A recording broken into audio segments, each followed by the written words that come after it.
हाँ जी दोस्तों, तो सेक्शन 123 की शुरुआत करने जा रहे हैं जो कि बात करेगा provisions regarding declaration and payment of dividend के ऊपर। अब इसको जो हमारे मॉड्यूल के अंदर दिया गया है वो कुछ इस तरीके से दिया गया है कि आपको पॉइंट वाइज कुछ क्वेश्चन पूछे गए हैं और पर्टिकुलर क्वेश्चंस के ऊपर उसका एक तरीके से आंसर बता दिया गया है। तो इसको पार्ट डिवाइड किया गया, जैसे कि आप पहला पार्ट देख रहे हो कि सोर्सेज क्या होगा, अगर हमें डिविडेंड डिक्लेयर करना है तो क्या क्या सोर्सेज है हमारे पास, फिर टाइम लिमिट के ऊपर क्वेश्चन आएगा। इस तरीके से क्वेश्चन के फ्रेम में इसको डिवाइड किया हुआ है।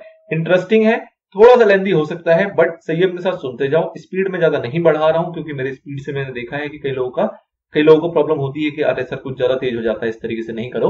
तो इस वजह से मैं थोड़ा सा एक नॉर्मल स्पीड में रखने की कोशिश करूंगा।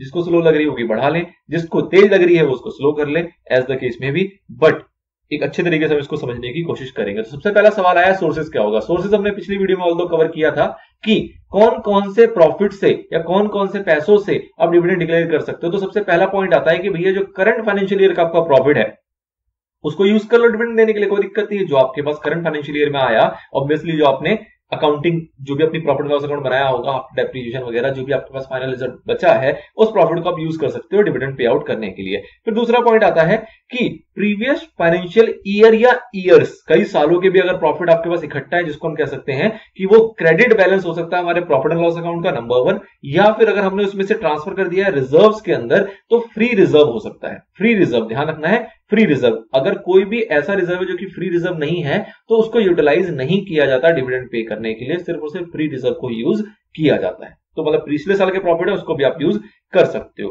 तीसरा पॉइंट आता है बोथ। बोथ का मतलब क्या हुआ कि थोड़ा पैसा हमने निकाल लिया करंट ईयर के प्रॉफिट से, थोड़ा पैसा निकाल लिया हमने पिछले सालों के प्रॉफिट से, ठीक है जी, चल जाएगा, कोई दिक्कत नहीं है। हमारे पास करंट ईयर में इनएडिक्वेसी थी तो हमने थोड़ा पैसा यहां का ले लिया, बाकी जो कम पड़ा वो पिछले साल के प्रॉफिट से यूज कर लिया। तो ऐसा भी किया जा सकता है। अब कुछ नोट आया, नोट बेसिकली ये कहा जा रहा है क्या कि भैया डिक्लेरेशन जो आपको डिविडेंड का करना होगा ना, वो डिक्लेरेशन देने से मतलब डिविडेंड डिक्लेयर करने से पहले पहले अगर कुछ भी पिछले साल का आपका कैरिड ओवर लॉसेज है, मतलब पिछले साल सपोज लॉस हुआ था वो आपका कैरी फॉरवर्ड होकर आ रहा है, पिछले साल का डेप्रिसिएशन था वो प्रोवाइड नहीं कर पाए थे बिकॉज आपके पास प्रॉफिट ही नहीं था उतना, वो भी कैरी फॉरवर्ड करके आ रहा है। तो मतलब पिछले साल का अगर लॉस कैरी फॉरवर्डेड है या फिर पिछले साल का अगर डेप्रिसिएशन था जो कि आप पिछले साल मेट नहीं कर पाए थे और वो कैरी फॉरवर्ड करना पड़ा था, तो इन दोनों कैरी फॉरवर्ड को आपको सेट ऑफ करना पड़ेगा पहले, और सेट ऑफ करने के बाद जो आपके पास प्रॉफिट बचेगा उससे ही आप डिक्लेयर करोगे। ठीक है। नाउ अगला बात आती है क्या कि आप इसके अंदर यूज नहीं करोगे किसी भी अनरियलाइज्ड गेन को। जैसे आपने ऊपर देखा कि फ्री रिजर्व को यूज करना है। फ्री रिजर्व का मतलब क्या है कि अदर देन फ्री रिजर्व जो होते हैं, जैसे अनरियलाइज्ड गेन हो सकता है, नोशनल प्रॉफिट हो सकता है, रिवैल्यूएशन ऑफ रिजर्व हो सकता है, या फिर एसेट्स एंड लायबिलिटी को आपको अगर फेयर वैल्यू में मेजर करना पड़ता है तो उसके अंदर भी कुछ चेंजेस आते हैं, मतलब उसकी वैल्यूएशन के अंदर कुछ चेंजेस आता है, तो उससे भी अगर कोई प्रॉफिट क्रिएट होता है आपके रिजर्व सरप्लस के अंदर, तो उस टाइप के प्रॉफिट को आप फ्री रिजर्व में काउंट नहीं करते, मतलब उस टाइप के प्रॉफिट को आप यूज नहीं करोगे डिविडेंड डिक्लेयर करने के लिए। फिर बात आती है क्या कि कैपिटल प्रॉफिट जो है वो डिस्ट्रीब्यूटर प्रॉफिट नहीं होता। कैपिटल प्रॉफिट भी मतलब वो हो गया जो कि अनइवन नेचर का होता है, जो कि आप रेगुलर नेचर में नहीं कमाते। कोई सौदा हुआ, कोई सेल कर दिया आपने एसेट्स को, कुछ प्रॉफिट आ गया, तो वो नेचर ऑफ प्रॉफिट जो कि रेगुलर नेचर के नहीं होते उसको हम कैपिटल प्रॉफिट कहते हैं। ऑब्वियसली बात है कैपिटल प्रॉफिट जो होता है वो डिस्ट्रीब्यूटर प्रॉफिट नहीं होता, मतलब वो फ्री रिजर्व का पार्ट नहीं होता, उसको हम डिविडेंड पे करने के लिए यूज नहीं कर सकते। ठीक है जी। तो 3 चीजें हमने देखी, पहला करंट ईयर का प्रॉफिट, दूसरा प्रीवियस ईयर का प्रॉफिट, तीसरा हमने देखा बोथ, और चौथा देखने वाले हैं वो कि अगर सपोज करो कि हमें सेंट्रल गवर्नमेंट ने गारंटी दे रखी थी कि भैया डिविडेंड आप पे करोगे और अगर आपको प्रॉफिट की कमी पड़ेगी, पैसों की कमी पड़ेगी, तो सेंट्रल गवर्नमेंट उसको हमें पहुंचाएगा, उतना पैसा हमें देगा ताकि हम डिविडेंड पे आउट कर सके। तो इस टाइप की अगर कोई गारंटी स्कीम दी हुई है किसके द्वारा, सेंट्रल गवर्नमेंट के द्वारा, तो उस केस में सेंट्रल गवर्नमेंट हमें पैसा देगा और उस पैसे को भी हम यूज कर सकते हैं डिविडेंड डिक्लेयर करने के लिए। ठीक है जी। तो 4 आपको पॉइंट यहां पे समझ में आ गए पहले सवाल के अंदर, जिसमें बात थी सोर्सेस के ऊपर। दूसरा सवाल आता है ट्रांसफर टू रिजर्व। अब इसको जरा समझना बहुत जरूरी है। अच्छा, एक यहां पे पीछे पॉइंट आपका और आया, उसको और क्लियर करो। क्या जो आपके ये 4th और 5 पॉइंट थे, 4 और 5 पॉइंट का मतलब क्या था कि क्रेडिट बैलेंस को यूज किया जाएगा, फ्री रिजर्व को किया जाएगा, और फिर कहा गया था सिर्फ और सिर्फ फ्री रिजर्व कर सकते हैं और कोई रिजर्व को यूज नहीं किया जाएगा। इसके ऊपर क्या आपके ऊपर यहाँ पे वो दिक्कत है कि मतलब available and distributed as dividend के लिए कौन कौन से रिजर्व होते हैं जो फ्री रिजर्व नहीं होते। ऑल्दो ये नोट में बता दिया गया है, बट क्या कहा जा रहा है, कोई भी अमाउंट जो रिप्रेजेंट कर रहा है रियलाइज गेन को, नोशनल गेन को या रिवैल्यूएशन ऑफ एसेट को, तो उसको हम फ्री रिजर्व नहीं मानते। और उसके बाद बात आई थी कि अगर फेयर वैल्यू में मेजरमेंट करने के वक्त आपने एसेट लायबिलिटी को फेयर वैल्यू में मेजर किया और उसके अंदर कोई चेंजेस हुए और उससे कोई रिजर्व क्रिएट हुआ है तो वो रिजर्व भी हमारा फ्री रिजर्व का पार्ट नहीं होता। चलिए, ऑल्दो ये नोट में भी कवर हो गया था। नाउ ट्रांसफर टू रिजर्व में बेसिकली क्या समझना है आपको कि जब हम पुराने एक्ट की बात करते हैं 1956 वाले की, तो वहां पे क्या हुआ करता था कि अगर आप इतना डिविडेंड दोगे तो इतना आपको रिजर्व क्रिएट करना पड़ेगा, इतना दोगे तो इतना रिजर्व, इतना दोगे तो इतना रिजर्व। इस टाइप से एक टेबल हुआ करती थी पुराने वाले एक्ट के अंदर कि भैया अलग अलग स्लैब के डिविडेंड के अकॉर्डिंग, रेट ऑफ डिविडेंड के अकॉर्डिंग अलग अलग अमाउंट आपको ट्रांसफर करने पड़ते थे रिजर्व के अंदर। कंपनीज एक्ट आया और उसने कह दिया कि भैया ऐसा कोई चक्कर नहीं है, ये प्योरली डिस्क्रिशन है कंपनी की, वो चाहे तो रिजर्व में ट्रांसफर करे, चाहे तो ना करे, चाहे तो ज्यादा करे, चाहे तो कम करे, उसके ऊपर है। कोई एक्ट के अकॉर्डिंग या कोई सेक्शन के अकॉर्डिंग कोई मैंडेटरी रिक्वायरमेंट नहीं डाली गई in respect of transfer to reserve. ठीक है, तो कहीं कहीं आप इसको देख सकते हो, अगर कहीं दिख रहा हो, कई बार हमें अकाउंट्स के सवालों में दिख जाता है या और भी कहीं दिख जाता है, तो वो पुराने एक्ट में हुआ करता था 1956 वाले में। 2013 में इससे रिलेटेड कोई प्रोविजन नहीं है और इसलिए इसके ऊपर सवाल बहुत ज्यादा पूछे गए हैं कि बताइए अगर ऐसा ऐसा हुआ तो कितना ट्रांसफर करेंगे, अगर ट्रांसफर नहीं किया तो क्या कॉन्ट्रावेंशन हुई है वगैरह वगैरह। तो आपको क्लियर रखना है कि 2013 इसको मैंडेटरी नहीं बताता, वो कहता है कि ये प्योरली डिस्क्रिशन है किसकी, कंपनी की, कि वो उसको अगर एप्रोप्रिएट लगता है तो वो कुछ भी अमाउंट को ट्रांसफर कर सकती है और नहीं लगता तो ना करे, कोई उसके ऊपर ऑब्लिगेशन नहीं है। ठीक है जी, अब इसके ऊपर कुछ एग्जांपल आता है, एग्जांपल देख लेते हैं क्या कह रहा है। For the current year Alma watches limited propose to transfer more than 10% of its profit to reserve before declaration of dividend at the rate of 12%।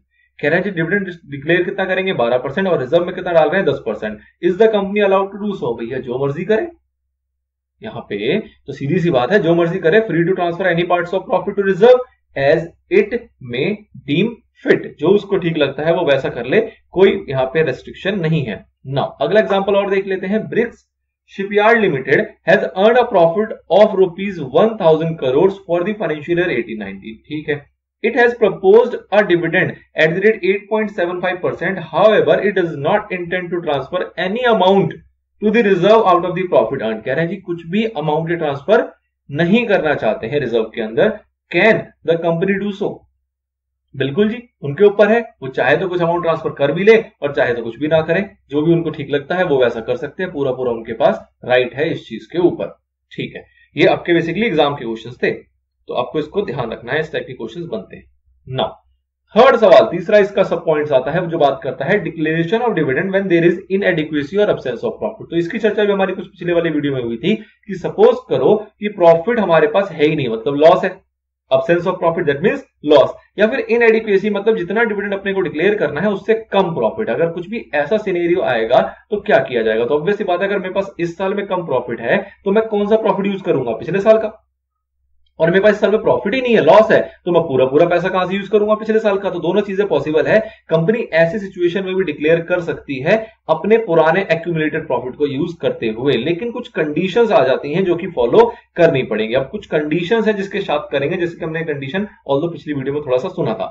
अब कंडीशन को बोलने से पहले एक चीज और क्लियर करना है आपको, क्या कि ये जो कंडीशंस हैं, ये कंडीशंस जो है वो गवर्नमेंट कंपनी के ऊपर एप्लीकेबल नहीं होती। और गवर्नमेंट कंपनी भी कौन सी? तो आपने पढ़ा है कि गवर्नमेंट कंपनी तो वो हो जाती है जहां पे सेंट्रल गवर्नमेंट या स्टेट गवर्नमेंट या फिर इनके किसी भी कॉम्बिनेशन के जरिए किसी भी कंपनी के अंदर 50% से ज्यादा की शेयर होल्डिंग हो, तो वो गवर्नमेंट कंपनी है। लेकिन यहां पे कहा जा रहा है क्या कि ये कंडीशन अप्लाई नहीं होगा उन गवर्नमेंट कंपनी के अंदर जिनकी पूरी पेड अप शेयर कैपिटल किसी ना किसी गवर्नमेंट के पास होगी, ईदर सेंट्रल गवर्नमेंट और स्टेट गवर्नमेंट और कॉम्बिनेशन ऑफ देम। ठीक है जी, तो प्योरली जो गवर्नमेंट कंपनी होगी उसके ऊपर ये कंडीशन नहीं लगते, उसके ऊपर कंडीशन नहीं लगते। इसका मतलब क्या हुआ कि वो जो कंपनी है वो बिना कंडीशन फॉलो किए हुए पुराने एक्यूमुलेटेड प्रॉफिट से भी डिविडेंड दे सकती है, कोई कंडीशन को फॉलो नहीं करना। बट बाकियों पे कंडीशन लगेगा, वो कंडीशन क्या है वो देखते हैं। पहला कंडीशन कह रहा है कि भैया जो भी आप रेट का डिविडेंड डिक्लेयर करने वाले हो ना, वो आपका पिछले 3 साल में जो आपने डिविडेंड डिक्लेयर किया है उसका एवरेज कर लो और उस एवरेज से ज्यादा नहीं होना चाहिए। मतलब कि सपोज पिछले 3 साल का एवरेज, जैसे कि हमने पिछले एग्जांपल में देखा था पिछले वाली वीडियो में 16% है, तो इस साल आप डिविडेंड दे सकते हो, लेकिन कितना? अप टू 60%, उसके बियॉन्ड नहीं देना आपको।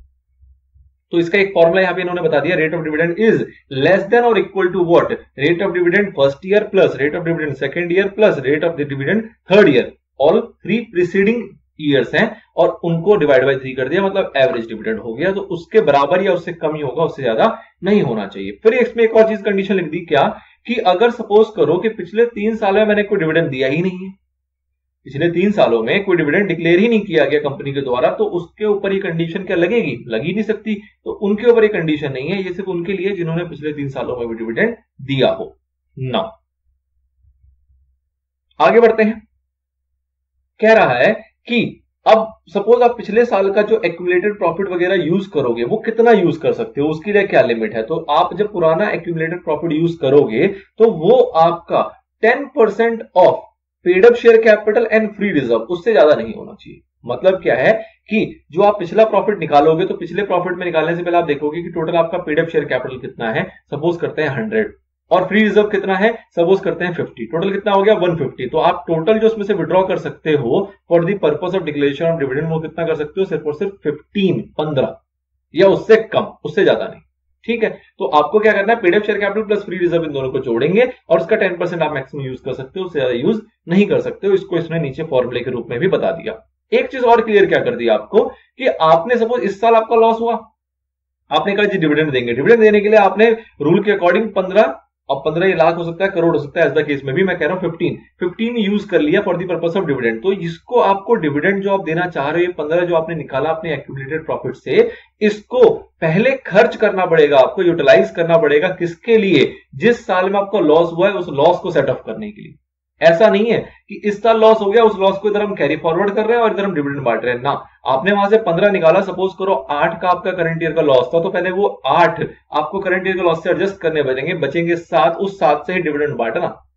ठीक है ना। तो जिस साल में आपका लॉस हुआ उस साल के लॉस को पहले सेट ऑफ करना पड़ेगा, जो भी पैसा आप निकालोगे एक्यूमुलेटेड प्रॉफिट से, उसके बाद बचे हुए पैसे को ही आप यूज कर सकते हो काहे के लिए? डिविडेंड डिक्लेयर करने के लिए। एक कंडीशन और डाल दी इन्होंने, क्या कि भैया जो रिजर्व एट द एंड मेरा बच जाएगा, जो पैसा निकालने के बाद जो भी रिजर्व या एक्यूमुलेटेड प्रॉफिट से जब मैंने मनी विड्रॉ कर लिया, विड्रॉ करने के बाद जो भी उसके अंदर पैसा बचेगा ना, वो 15% of paid up share capital से कम नहीं होना चाहिए। अब इसको जरा मैं अमाउंट में आपको बताने की कोशिश करता हूं कि सपोज कीजिए, जैसे कि मैंने एग्जांपल लिया कि 100 का मेरा पेड अप शेयर कैपिटल है, 50 का मेरा है फ्री रिजर्व, टोटल हो गया 150 में से मैंने 10% यूज कर लिया, मतलब 15 उसमें से विड्रॉ कर लिया, तो मेरा फ्री रिजर्व कितने का बचेगा? 50 में से 15 कम हुआ, बचा 35। ठीक, अब 35 जो है ये 100 का कितने परसेंट है? ऑब्वियसली 35% है।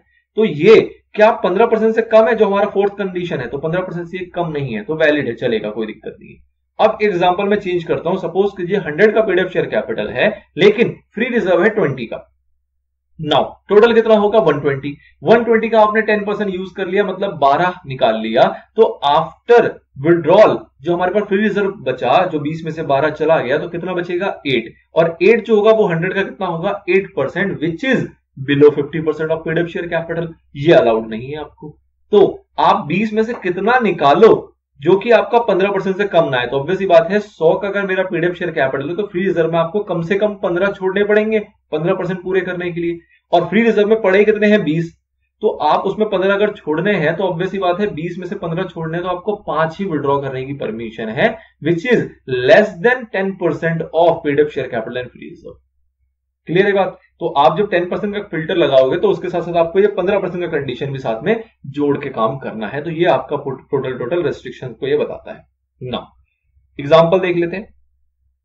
Shipra sugar mills limited has been regularly declaring dividend at the rate of 20% on equity shares for the past 3 years. However, the company has not made adequate profit during the current year. Current year में कोई खास adequate profit नहीं है, ending on 31st March 2019. But it has not adequate free reserve. Sorry, but it has got adequate free reserve which can be utilized for maintaining the rate of dividend at 20%. कह रहे जी free reserve है जिससे कि ये dividend को maintain कर पाएंगे. Advise the company as how it should proceed in a manner if you want to declare dividend at the rate of 20% for the year 18-19 as per the provision of the act. तो advice करना है, advice करने के लिए आप क्या बोलोगे कि भैया दे रहे हो कोई दिक्कत नहीं है, लेकिन इन 4 कंडीशन को आपको ध्यान में रखना है। जो 4 कंडीशन आपने पहले पढ़ी है वो 4 कंडीशन आप यहाँ पे कोट कर दोगे और बोलोगे भैया देख लेना। फिर इसके आंसर के बाद एक चीज बताएगी, the modus operandi. Modus operandi का बेसिकली मतलब क्या है कि in general life, general rule एक प्रैक्टिकली क्या फॉलो किया जाता है। तो प्रैक्टिकली ये फॉलो किया जाता है कि भैया एक रेट जो होता है डिविडेंड का, वो रिकमेंड करता है हमारा बोर्ड, जो कि हम बार बार देखते हुए आ रहे हैं। अब बोर्ड जब रिकमेंड करता है तो वो ये सारे कंडीशन जो है, प्रोविजंस वगैरह, जो रेस्ट्रिक्शंस वगैरह है, उनको वो ऑब्वियसली बात है ठीक कर लेता है, उनको वो प्रॉपरली चेक कर लेता है। 10% वाला कंडीशन भी देख लेता है, 15% वाला कंडीशन भी देख लेता है, सेट ऑफ वाला कंडीशन भी देख लेता है। वो सब करने के बाद वो एक रेट रिकमेंड करता है, किसको? बोर्ड करता है, किसको? एजीएम के अंदर मेंबर्स को। और मेंबर को कहता है कि भैया तुम अप्रूव कर दो, इतना कर दो, इससे कम कर लो तो कोई दिक्कत नहीं, लेकिन इससे ज्यादा मत जाना, क्योंकि फिर कंडीशन वायलेट हो जाएंगे। तो एक जनरल सिनेरियो क्या है कि मेंबर सारी कंडीशन को चेक नहीं करता, चेक कौन करता है? बोर्ड। और वो रिकमेंड कर देता है एजीएम के अंदर, और मेंबर उसके ऊपर डिसीजन लेके या तो उतना अप्रूव कर देती है या फिर उससे कम, लेकिन उससे ज्यादा नहीं कर सकती ना। अगला सवाल आता है depositing of amount of dividend, मतलब कि जो डिविडेंड का अमाउंट है वो डिपॉजिट कहां, कब और कैसे किया जाएगा। तो इसके लिए क्या रूल बनाया गया कि जैसे ही आप डिविडेंड डिक्लेयर करते हो अपनी एजीएम के अंदर, या एजीएम में नहीं करते, सपोज इंटरिम डिविडेंड है जो कि आपने बोर्ड मीटिंग के अंदर डिक्लेयर कर दिया, तो आफ्टर डिक्लेरेशन आपको उस पैसे को 5 दिनों के अंदर अंदर एक सेपरेट अकाउंट के अंदर जमा कर देना है, जो कि होना चाहिए किसी एक शेड्यूल्ड बैंक के अंदर। तो सिंपल सा प्रोविजन है, कोई खास नहीं है। और इसके ऊपर देखो 9th पॉइंट का एक इशू आ गया, और 9th पॉइंट बेसिकली क्या कह रहा है कि ये वाला जो प्रोविजन है ये भी अप्लाई नहीं होगा किसके ऊपर? Government company. गवर्नमेंट कंपनी कौन सी? जो कि पूरी गवर्नमेंट है। पूरी गवर्नमेंट का मतलब पूरा paid up share capital, central government, state government या फिर कॉम्बिनेशन ऑफ देयर ऑफ पे रखा हुआ है, किसी और लोगों का वहां पे हस्तक्षेप नहीं है, तो उन लोगों के ऊपर ये डिपॉजिट करने की परंपरा लागू नहीं होती। But other than government company सभी के ऊपर ये लागू होता है ना। नेक्स्ट पॉइंट आता है आपका पेमेंट ऑफ डिविडेंड। अब पेमेंट ऑफ डिविडेंड को समझना बहुत जरूरी है, सबसे इंपॉर्टेंट चीज है, जो कि सबसेक्शन 5 आपको बेसिकली बताता है कि क्या पेमेंट के लेके क्या रूल है। पेमेंट को लेकर रूल देखो क्या है। तो पहला पॉइंट ये कहता है कि डिविडेंड जो पे किया जाएगा वो किसको किया जाएगा? या तो रजिस्टर्ड शेयर होल्डर को। रजिस्टर्ड शेयर होल्डर कौन है? जिसका कि हमारे रजिस्टर ऑफ मेंबर के अंदर नाम मेंशन है, वो रजिस्टर्ड शेयर होल्डर है, उसको पेमेंट करेंगे हम डिविडेंड की। या फिर टू हिज ऑर्डर, या फिर टू हिज बैंकर। अब ये दो चीजों को समझना है। टू हिज ऑर्डर का मतलब क्या है कि सपोज करो ट्रांसफर का केस है। ट्रांसफर के केस में क्या होता है कि मैं अगर सेल कर रहा हूं अपने शेयर्स को किसी और बंदे को, तो उस केस में मेरे को इंटीमेट करना होता है, इंस्ट्रूमेंट भेजना होता है, या तो मैं भेजूंगा या तो जो शेयर्स का बायर है वो भेजेगा। और उस इंस्ट्रूमेंट के अकॉर्डिंग जो कंपनी है वो उस नए रजिस्टर्ड शेयर होल्डर को, मतलब नए शेयर होल्डर को रजिस्टर करेगी अपने रजिस्टर ऑफ मेंबर के अंदर, और उसमें कुछ टाइम लैप्स हो जाता है। ठीक है जी। अब ये जो टाइम लैप्स हो रहा है, इस टाइम लैप्स के दौरान अब डिविडेंड अगर डिक्लेयर करना है तो वो किसको किया जाएगा? अगर वो पुराने वाले बंदे को किया जाएगा, वो तो एक्चुअल मालिक है नहीं, क्योंकि एक्चुअल में तो वो शेयर बेच चुका है, जिसकी एंट्री है रजिस्टर ऑफ मेंबर के अंदर। और जो एक्चुअल मालिक है उसकी एंट्री नहीं रजिस्टर ऑफ मेंबर के अंदर। तो उस सिचुएशन में जिसकी रजिस्टर ऑफ मेंबरशिप में एंट्री है, वो बंदा क्या करता है? वो एक इंस्ट्रूमेंट देता है कंपनी को, और कंपनी को कहता है कि भैया आप जो डिक्लेयर डिविडेंड करने वाले हो ना, ये आप मुझे मत करो, ये उस बंदे को कर दो जिसके रिगार्डिंग आपके पास इंस्ट्रूमेंट आ रखा है for the purpose of changes in register of member. Register of member में चेंज करने के लिए आपके लिए पास एक इंस्ट्रूमेंट आया हुआ है, उसमें जिसका नाम है ना, उसको आप डिविडेंड दे दो, क्योंकि एक्चुअल में ऑनर वो है, मैंने उसको शेयर सेल कर दिया है। तो इसको बोलते हैं और to his order. Second point जो था ये वाला, ठीक है जी, कि अगर मेरे ऑर्डर के अकॉर्डिंग वो किसी और को दे सकती है, वो बेसिकली यही और आता है। नाउ तीसरा आता है बैंकर। बैंकर भी एक सिंपल टर्म है, जब हम बैंकर रजिस्टर करा देते हैं, हम कहते हैं जी हमें ना देके ना हमारे इस बैंक अकाउंट में ट्रांसफर कर देना, तो ऑब्वियसली बात है वो बैंक अकाउंट में ट्रांसफर करेंगे। और अगर उन्होंने बैंकर को पेमेंट कर दी तो मान लिया जाता है कि पेमेंट किसको हो गई है? शेयर होल्डर को हो गई है, उसके अंदर कोई कुटाई नहीं है, कोई दिक्कत नहीं है। अभी जो मैंने ऑर्डर वाला पॉइंट समझाया ना, ये वाला पॉइंट बेसिकली इस पूरे पैराग्राफ में अच्छे से बताया हुआ है, इसको मैं एक बार पढ़ दे रहा हूं, इसलिए मैंने पूरे को हाईलाइट कर दिया। क्या है वो देखो। A purchaser of share whose name is not registered in the register of member, जिसका रजिस्टर ऑफ मेंबर में नाम रजिस्टर नहीं है, can not claim payment of dividend, वो पेमेंट ऑफ डिविडेंड नहीं मांग सकता to him, though he might have made full payment to the seller of share, जबकि उसने पूरे पैसे दे दिए हैं शेयर्स को खरीदने के। In such a case if the instrument of transfer of shares had been delivered to the company, instrument company के पास चला गया, but company is yet to register the transfer, company ने ट्रांसफर को भी रजिस्टर नहीं किया, and further the register share holder has not authorized the company to pay dividend to the transferee। अगर उसने ऑथराइज नहीं किया, उसने नहीं बोला कि भैया ट्रांसफरी को डिविडेंड दे दो, then dividend in relation to such share shall be transferred to unpaid dividend account। unpaid dividend account का मतलब क्या है? ट्रांसफर की प्रोसेस चल रही थी, ट्रांसफर की प्रोसेस में उसको ये तो पता लग गया था कि भैया इसको नहीं देना, लेकिन उसको ये नहीं पता किसको देना, क्योंकि अब उसका जो ट्रांसफर का प्रोसेस है रजिस्टर में जो एंट्री होनी है वो भी कंप्लीट नहीं हुई। तो उस सिनेरियो में अगर उसके पास अलग से जो रजिस्टर्ड मेंबर है उसका एक ऑर्डर ना जाए कि भैया ट्रांसफरी को दे दो, तो उस सिनेरियो में वो क्या करती है, वो डिविडेंड किसी को नहीं देती। वो कहती है भैया तुमने बेच दिया, ऐसा तुम कह रहे हो, किसको बेचा वो हमें अभी पता नहीं, तो हम किसे दें। तो वो कहती है भैया इस पैसे को हम कहां डाल देते हैं, अनपेड डिविडेंड अकाउंट में फॉर टाइम बिंग डाल देते हैं, कल को जब डिसाइड हो जाएगा तो उस अकॉर्डिंग उसको पेमेंट कर दी जाएगी। ठीक है, इसके ऊपर अगला सेक्शन भी हमारा आएगा, सेक्शन नंबर 124 124, जिसके ऊपर इसकी डिटेल की चर्चा करेंगे, बट ये ऑर्डर को समझाने के बेसिकली यहां पे मेंशन था। नाउ नोट की बात आती है। नोट बेसिकली क्या कहता है कि जो डिविडेंड पे किया जाएगा वो कैसे किया जाएगा, वो किया जाता है प्रोपोर्शन के अंदर। प्रोपोर्शन का मतलब क्या हुआ कि अगर कंपनी को ऑथराइज कर दे आर्टिकल, मतलब आर्टिकल के अंदर ये चीज मेंशन है कि भैया प्रोपोर्शन में देना, तो उस टाइम पे कंपनी क्या करती है, डिविडेंड जो पे करती है प्रोपोर्शन में करती है। इसका मतलब क्या हुआ, इसका मतलब ये है कि सपोज करो एक शेयर था मेरा जो कि सवाल में दे रखा है 10 रुपए का, और हम कहते हैं कि हम 5 रुपए देंगे हर एक शेयर के ऊपर। ठीक है जी, अब सपोज किसी ने हमें एक शेयर के पूरे पैसे दे ही नहीं रखे, उसका पार्टली पेड अप शेयर है, उसने मुझे सपोज 10 के बजाय 5 ही दे रखे हैं, तो उसको मैं डिविडेंड भी कितने दूंगा, मैं क्या बोलूंगा कि 10 रुपए पे 5 रुपए का डिविडेंड दे। तुमने कंपनी को 5 ही रुपए दिए हैं, तो तुम्हें डिविडेंड कितना मिलेगा, 2.5 रुपए। तो प्रपोर्शन ऑफ पेड अप, जो भी उनका पेड अप होगा उस प्रपोर्शन में हम क्या करते हैं, डिविडेंड को डिक्लेयर करते हैं। लेकिन इसके लिए ऑथराइजेशन होनी चाहिए, किसकी होनी चाहिए, आर्टिकल की। अगर आर्टिकल में ऐसा ऑथराइज्ड है तभी ऐसा किया जा सकता है, अदरवाइज फिर आपको पूरा पूरा डिविडेंड देना पड़ेगा, अगर आर्टिकल में ऐसी बात नहीं लिखी हुई है तो। इसके ऊपर ध्यान देना, हमारे इस पूरे चैप्टर का जब प्रोसेस खत्म हो जाएगा, लास्ट में एक सवाल आएगा जिसके ऊपर इसकी चर्चा, इसके कॉन्सेप्ट को वहां से रिलेट किया जाएगा, तो ये इंपॉर्टेंट है ना। अगला बात आती है कि डिविडेंड कैसे दिया जाएगा। तो डिविडेंड जो पे किया जाएगा वो ऑब्वियसली कैसे दिया जाएगा, कैश में, काइंड में नहीं दिया जाएगा। अब कैश में का मतलब बेसिकली क्या हुआ ना, कि कैश का मतलब है कि आप चेक में भी दे सकते हो, the thing is other than kind है, ठीक है ना। तो कैश का मतलब यहां पे ऐसे लिया जाएगा कि इसको कैश में पेमेंट किया जा सकता है, मतलब कि चेक के थ्रू दिया जा सकता है, डिविडेंड वारंट भी दिया जा सकता है, या फिर किसी इलेक्ट्रॉनिक मोड जैसे कि एनईएफटी, आरटीजीएस वगैरह, इसके थ्रू भी डिविडेंड पे किया जा सकता है। अब इसके अंदर एक पॉइंट आता है क्या, डिविडेंड वारंट का।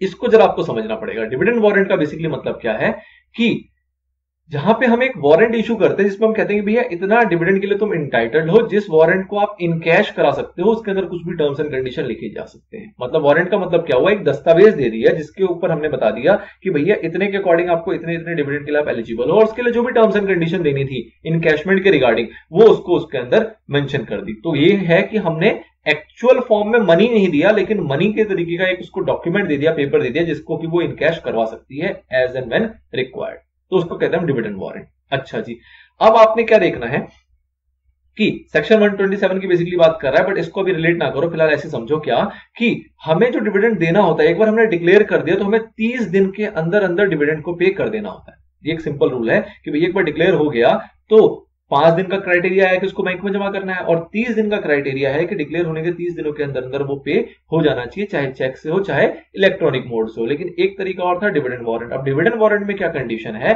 कि अगर आप डिविडेंड वारंट को चूज करते हो तो उस केस में आपका 30 दिनों के अंदर अंदर पोस्ट हो जाना चाहिए। पोस्ट होने का मतलब क्या हुआ, पोस्ट होने का मतलब क्या हुआ कि आपने अगर डिविडेंड जो भेजना था उसकी आपने पोस्टिंग कर दी, सपोज स्पीड पोस्ट से दे रहे थे तो आपने पोस्ट कर दिया, और वो पोस्ट करने की डेट देखी जाएगी कि 30 दिनों के अंदर पोस्ट हुआ है कि नहीं हुआ।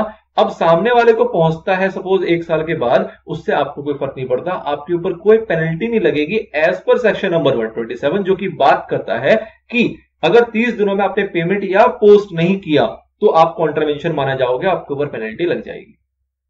आगे बात समझ में। तो अगर पेमेंट करना है तो 30 दिनों में करना है, बट अगर वारंट की बात करें तो वहां पे आपकी पोस्टिंग की डेट देखी जाएगी कि आपने उसके रजिस्टर्ड एड्रेस पे पोस्ट कब किया। अगर पोस्ट कर दिया with in prescribe time which is 30 days, तो ये इममटेरियल है, इससे कोई फर्क नहीं पड़ता कि उसको वो एक्चुअल में कब रिसीव हुआ है। अच्छा जी, फिर यहाँ पे एक नोट दे रखा है, ये इररेलेवेंट नोट है, मतलब इस चीजों से कोई इसका रिलेशन नहीं है, तो फिलहाल मैं इसको इग्नोर कर रहा हूं। अब पढ़ लेना, कुछ खास नहीं है ऐसा।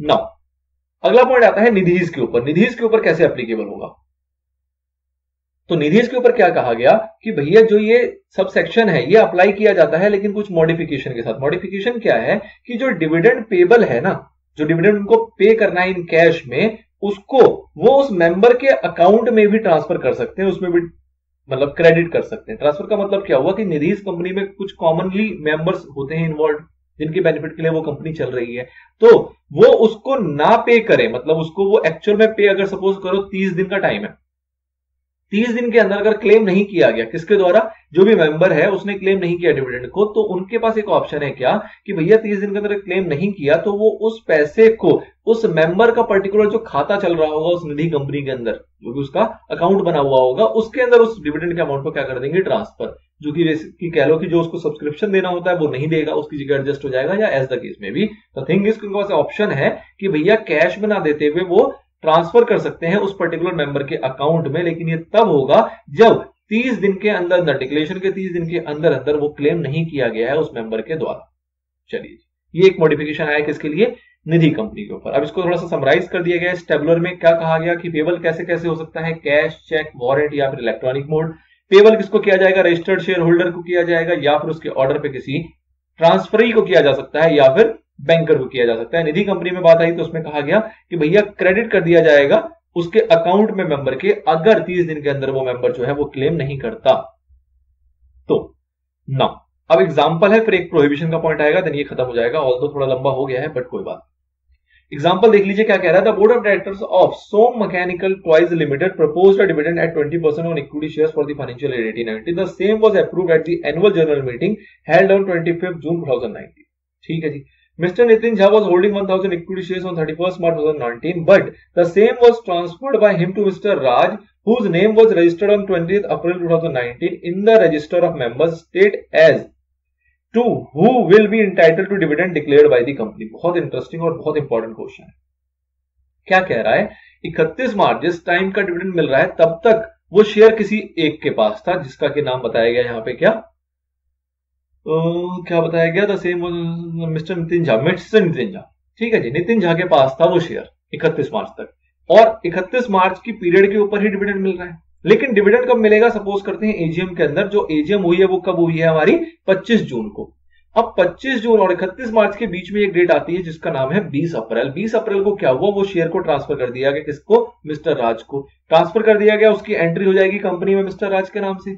अब जब वो 25 जून को देखने जाएंगे तो 25 जून को उस शेयर का मालिक कौन दिखेगा, राज दिखेगा।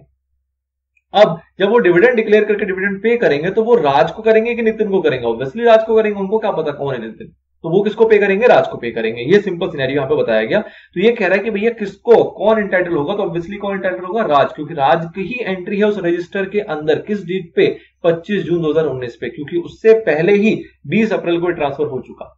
अब इस सिनेरियो में जनरली प्रैक्टिकली क्या होता है, जैसे आपने कॉन्सेप्ट पढ़ा होगा अपने अकाउंट्स के अंदर, एक्स इंटरेस्ट कम इंटरेस्ट टाइप की कॉन्सेप्ट, इसी को हम एक्स डिविडेंड कम डिविडेंड भी कहते हैं, जहां पे जो ये मिस्टर नितिन है, इन्होंने जब शेयर बेचा होगा ना 20 अप्रैल को, तो इन्होंने ना मिस्टर राज को कहा होगा, राज भैया ऐसा है, ये शेयर जो मैं तुम्हें दे रहा हूं ना, इस शेयर के ऊपर तुम्हें डिविडेंड भी मिलेगा कुछ दिनों के अंदर, और वो डिविडेंड जो है वो उस पीरियड का होगा जिस पीरियड में ये शेयर मेरे पास था। ये उस पीरियड का नहीं होगा जिस पीरियड का ये शेयर तुम्हारे पास है, ये उस पीरियड का है जब ये शेयर मेरे पास था। तो वो कहता है कि भैया 1000 शेयर के पैसे तो आप मुझे दो ही दो, अलॉन्ग विद दैट जो आपको कुछ दिनों में डिविडेंड मिलने वाला है वो डिविडेंड भी आप मुझे दोगे। अगर वो पहले से डिसाइडेड है बहुत अच्छी बात है, अगर पहले से नहीं पता तो वो उनका इस टाइप से एग्रीमेंट बनता है कि कल को जब आपको डिविडेंड मिलेगा तो आप ही को, क्योंकि रजिस्टर में आपकी एंट्री हो जाएगी, then you are obviously entitled. But वो जो आपको अमाउंट डिविडेंड का मिलेगा वो ऑब्वियसली उस पीरियड का होगा जब पीरियड में मैं इसका ऑनर था, तो इसलिए इस डिविडेंड को आप मेरे पास रेमिट करोगे। तो ये इनका पर्सनल सिनेरियो है कि इन्होंने जब शेयर को बेचा, खरीदा, तो आपस में क्या एग्रीमेंट किया। लेकिन कंपनी के पॉइंट ऑफ व्यू से देखा जाए तो कंपनी ऑब्वियसली बात है किसको देगी, जिसका रजिस्टर में नाम होगा, जो कि किसका होगा, ऑब्वियसली मिस्टर राज का, ना कि नितिन झा का। ठीक है जी। अगला पॉइंट और लास्ट पॉइंट हमारे पास आता है जो कि बात करेगा prohibitions on declaration of dividend. कब ऐसा होगा जब डिविडेंड डिक्लेयर नहीं किया जाएगा, बहुत इंपॉर्टेंट है ये, इसके ऊपर ही बहुत सवाल है हमारा, सबसेक्शन 6 है, बहुत ज्यादा इंपॉर्टेंट। पहला पॉइंट कह रहा है डिफॉल्टिंग कंपनी। डिफॉल्टिंग कंपनी का मतलब क्या होता है, आपने दो सेक्शन पढ़े थे, सेक्शन नंबर 73 और सेक्शन नंबर 74। 73 जो बात करता था वो बात करता था prohibitions on acceptance of deposit from public, मतलब कि कुछ सिनेरियो थे जहां पे आप पब्लिक से डिपॉजिट एक्सेप्ट नहीं कर सकते। 74 बात करता था repayment of deposit et cetera accepted before the commencement of act 2013, मतलब इस एक्ट को कमेंस होने से पहले अगर आपने कोई डिपॉजिट ले रखे हैं और उसकी रिपेमेंट नहीं करी है तो उसकी बात करता था किसके ऊपर, सेक्शन नंबर 74 के ऊपर। ठीक है। अब ये दोनों जो सेक्शन है इसके अंदर कुछ सिनेरियो बताए गए थे कि कब कब आप डिपॉजिट ले सकते हो, कब कब नहीं ले सकते, लोगे तो किस तरीके से रीपेमेंट करना है वगैरह वगैरह। आपने डिटेल में पढ़ा हुआ है, नहीं पढ़ा तो आप एक बार पढ़ सकते हो। द थिंग इज, यहां पे कहा जाता है कि अगर किसी ने भी इन दोनों सेक्शनों को कंप्लाई नहीं किया, फेल टू कंप्लाई, अगर इन दोनों सेक्शन के प्रोविजन को कंप्लाई नहीं किया है तो उस टाइप की कंपनी क्या नहीं कर सकती, डिविडेंड को डिक्लेयर नहीं कर सकती। साफ साफ बोला गया है सबसेक्शन नंबर 6 के अंदर। दूसरा और क्या कहा गया कि सेक्शन 8 कंपनी जो है उनके ऊपर भी कंडीशन है। आपने देखा ही सेक्शन नंबर 8 जब आपने पढ़ा तो क्या देखा था, ये कंपनी वो होती है जो बनाई जाती है किसके लिए, सोशल वेलफेयर टाइप की चीजों के लिए। और ये भी कहती है कि भैया हम जो अपने मेंबर्स हैं, मतलब जो भी हमारे कंपनी के मेंबर्स होंगे उनको डिविडेंड डिक्लेयर नहीं करेंगे, और जो भी प्रॉफिट हम कमाएंगे उस सारे प्रॉफिट को हम कहां अप्लाई करेंगे, प्रमोशन ऑफ द ऑब्जेक्ट, जिस ऑब्जेक्ट से हमने इस कंपनी को बनाया है उस ऑब्जेक्ट को प्रमोट करने के लिए सारे पैसे को हम यूज करेंगे, ना कि हम डिविडेंड डिस्ट्रीब्यूट करेंगे। इनका पर्पस ही ये होता है। जो सेक्शन 8 का सबसेक्शन 1 है वो यही बताता है कि भैया ये कंपनी वही है जो इस मुद्दे के साथ बनी है। ठीक है, तो ऑब्वियस बात है जब इस मुद्दे के साथ बनी है तो वो डिक्लेरेशन ऑफ डिविडेंड उनके ऊपर पॉसिबल ही नहीं है, तो वो ये नहीं करेंगे। और अगर करती है तो ऑब्वियस बात है कॉन्ट्रावेंशन कर रही है subsection 1 of section 8 as well as section 123 का सबसेक्शन 6। चलिए जी, तो ये आपकी यहां तक की बातें थी जो कि पूरा 123 का प्रोविजन आपको समझ में आया होगा अलग अलग पार्ट के जरिए, जो कि 6 पार्ट में क्लासिफाइड था।